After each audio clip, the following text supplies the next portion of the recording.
Welcome, my friends, to the Bob and Brad podcast, produced by Bob and Brad, the two most famous physical therapists on the internet. I am Bob, and I'm exactly one half of the Bob and Brad team. Today, I'm joined by Richard Codos. He is the founder and CEO of SleepOvation Mattresses. We're going to talk about their adult mattress and about their baby mattress, but he's also going to give us the inside scoop on the mattress industry overall. So it'll be worth your while. Please welcome along with me, Richard Codos. Well, let's go into topic two, how you came to invent a pain relief mattress. So we got your background. What were your initial goals? And now we're talking about the adult mattress, SleepOvation. What were your initial goals with creating a mattress? Okay. So, I've invented a good number of the machines or the parts that most people sleep on. And what I came to realize is that there is a significant deficiency in the layers of sheet cushioning, sheet foam in a mattress. And it acts a lot like a trampoline or a hammock, what we call a hammock effect. In that, it's what's you lie down on it and it's affecting, it's not relieving pain in one point on my back or chest, but it's instead distributing, it's what, if I have a point in my spine that's pressing into it, well, that's also causing problems lower down because it's all connected. It's one giant sheet. So my goal was to get rid of this hammock effect, this trampoline effect, this sheet foam effect. And that's where I came up with the individual pocket cushion, pocket coil mattress, where we take an individual cushion and we marry it to an individual pocket coil, so that that individual element, which is only 2 inches by 2 inches, isolates every area of your spine, your back, your hips, and creates for a whole new sleeping environment. I find this so interesting because we never talked about this, but that is exactly. So I had a friend who researched this to the nth degree. He talked about cushions he'd use for your sitting on for people who had spinal cord injuries or after a stroke, and their skin was really apt to break down. So he talked about the hammock effect. I mean, that's what people would get in wheelchairs. And so he was trying to eliminate the hammock effect. And he was a big proponent of a roll hole cushion, which is the same concept to some extent, that separate little areas of pressure that would relieve the pressure on your bottom. So, I mean, the same wording, it's just weird to me. So geniuses absolutely. do think alike. It's a huge problem in hospitals with, you just mentioned it, precipitous ulcers and yeah. So that's where the 700 individual mattresses came for. You're manufactured where? In New Jersey.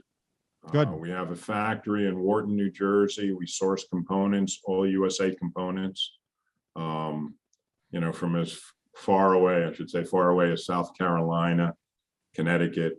So our components are manufactured in the U.S., sourced in the U.S., and ultimately manufactured and assembled in New Jersey. Yeah, I know we talked about a cool mattress, and which will be another video. So if you want to talk about how did you ensure that SleepOvation allowed one to sleep at a cooler temperature? Sure. So in addition to the hammock effect and the sheet foam, think about sheet foam.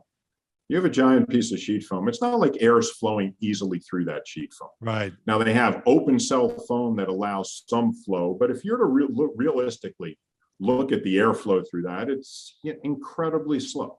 It's just, you're not moving. Take a piece of foam, wrap it around your head and try to breathe through it. It's not a simple thing. You can't blow through it. And that's what mattresses are made of.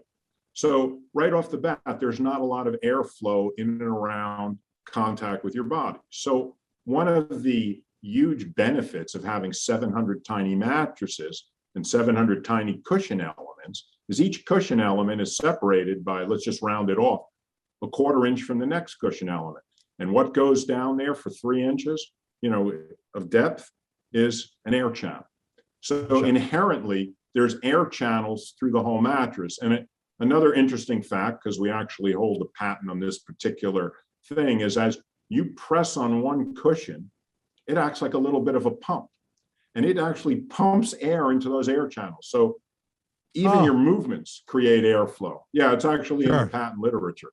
Cool. So even your movements actually create an active airflow, whereas you're just passively, air is able to literally flow right around and next to the cover. And we've designed a cover that's knitted air channels are into the cover. So we actually create a path where I don't recommend doing it, but you can take and bury your head into this our mattress and continue breathing. Oh, interesting. As I said, I don't recommend it. Yeah, but, sure. Feel free to try. Yeah. So, what is the firmness of the Sleep Evasion mattress? Is there a industry standard? I mean, is there a standard scale? I have no idea. So this gets us into a really sort of complicated gray area. So let me describe that yes, there is a scale called the ILD scale, which is a foam hardness scale. So you'll see some mattresses say, oh, we use ILD 30 foam, ILD 24, ILD 45. Well, it's all somewhat irrelevant. I mean, you can have a stiff foam, but if you put it on a very mushy spring, guess what? The whole thing is mushy. So there's really a subjective way people measure it. They say, oh, it's firm, extra firm, medium, soft. And there's been a false narrative for a whole bunch of years that in order to have a good a good mattress for a back, it needs to be very, very stiff. Okay, because it goes back to the old days when you had a soft mattress, you literally sunk in it. Your spine would literally go in an arc. So the first thing I tell people, a lot of friends that buy mattresses and stuff, they say, I want something very stiff. And I say, no, you don't want something very stiff, because all that's going to do is create high pressure points along your whole body. Try sleeping on the floor, which is about as stiff as you can get, and see how you feel in the morning. You're going to feel terrible because it's all high pressure points. Your body's so you need something that takes the pressure point, reduces the high pressure, but yet keeps your spine aligned and straight. I mean, this way better than I do. And so what I tell people is sit on it, and you're first going to sit on it, and the mattress sort of adjusts based on its load. So if you sit in one space, you're going to sink down a little. You're going to say, oh, this is soft. And then I say, okay, lie back on it. And they're going to say, oh, it firmed up. Well, it didn't firm up. It's just distributing your weight differently. Sure. But so what we do is, I would consider our mattress in that medium to medium firm if I'm just going to make some subjective call on it. People will lie on it and tell you that. Sure. But yet, amazingly, I mean, you're not, so we get a lot of customer comments. And some customers will tell us that I first lied on it and it was too firm, but it softened up. Well, that didn't happen. I mean, the foam, and then I get the exact opposite. I'm going to tell some people are going to say it's too soft when I first lied on it, but it firmed up. So, it's very subjective, but what it really comes down to is understanding what you want. And what you want is something that's soft and luxurious enough that, gets rid of the high pressure and makes you feel very comfortable, but yet keeps your spine aligned. Now, this was not planned, by the way, but I did do the research on this, and they did a lot of research on back pain and comfort, and they found out it was a medium firm mattress that worked the best, and it was not firm mattresses. They did, yeah, it was medium firm, and also it depends a bit on your body type. Like a lot of the Asians will sleep on really firm mattresses because they don't have large hips or large shoulders. They have a slim build. So the little more that you are rounder, you're going to want maybe a little more of a softer mattress. So how does your mattress differ from memory foam? I'm sorry if we're going over some ground that we already talked about, but or a latex mattress. Sure. So both latex and memory foam are sheet foam mattresses. Gotcha. Latex is obviously derived from a rubber tree, so it's a natural rubber. And there's the word natural obviously comes into play. So some people like it, for that purpose. Not to say that, I get that. And I'm not going to be one to argue for or against it, so to speak.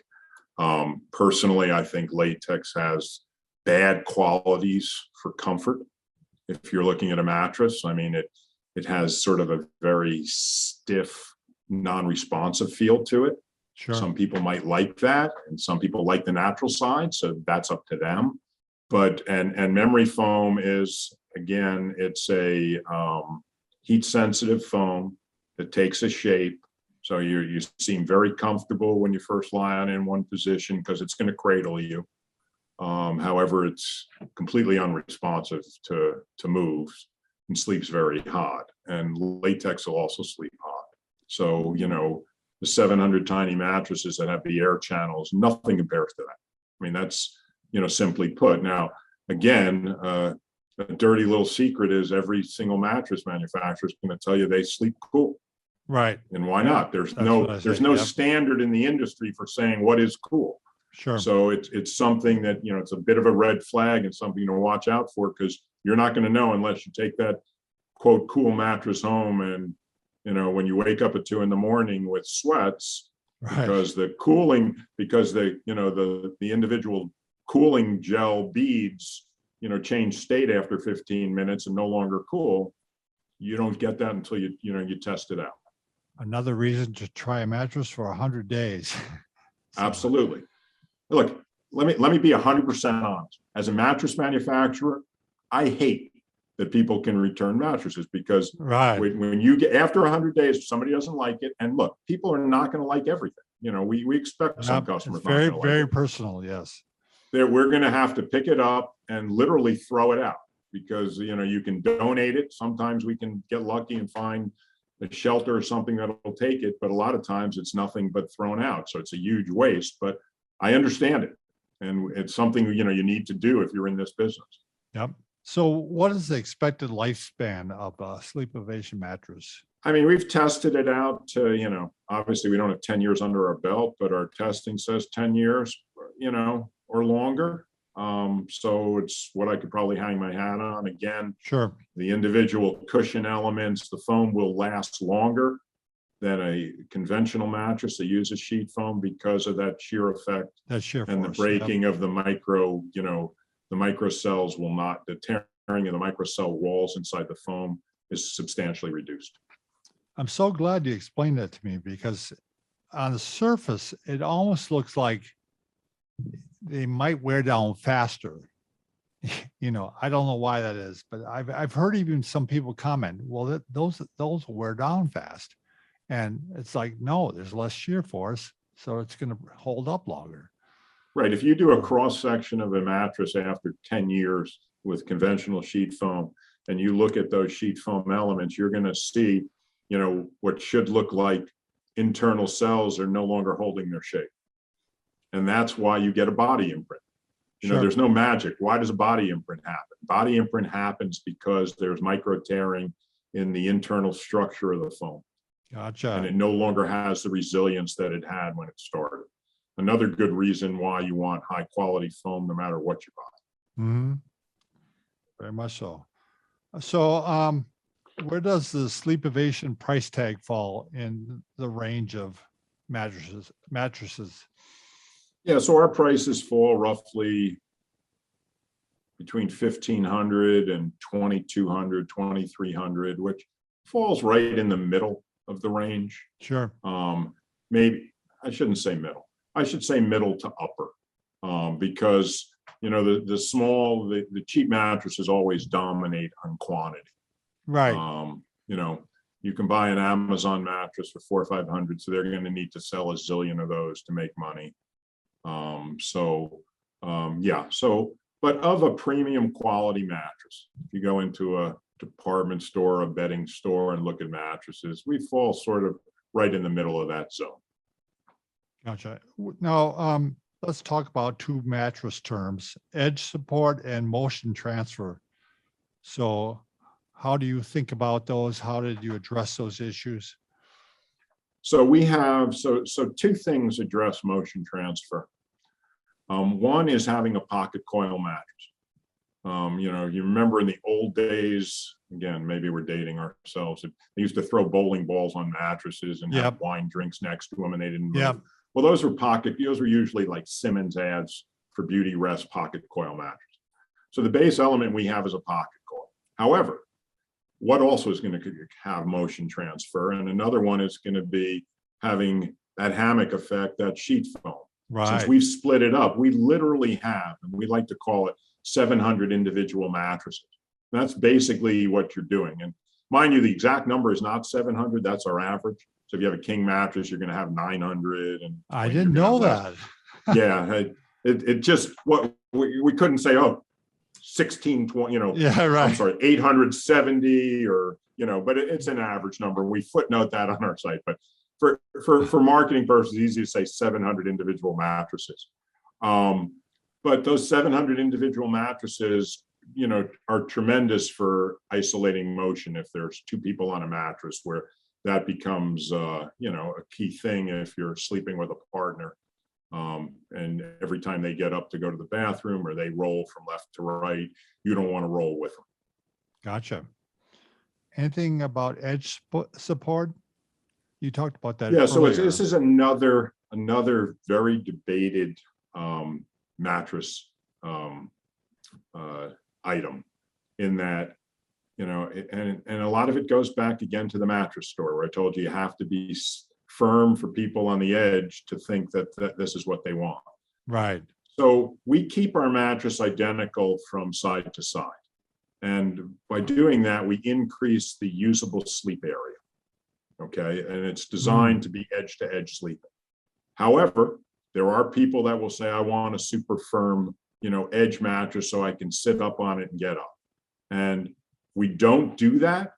But, you know, for this balancing act of, do you want to give them more sleep surface, or do you want to give them the ability to get up easier? We think we've struck a decent balance on getting up off the edge of the mattress where it's not too soft, but we do not artificially build a very stiff edge. Gotcha. So that, you know, because the downside to that is literally reducing the sleep surface and not making it edge to edge. Sure.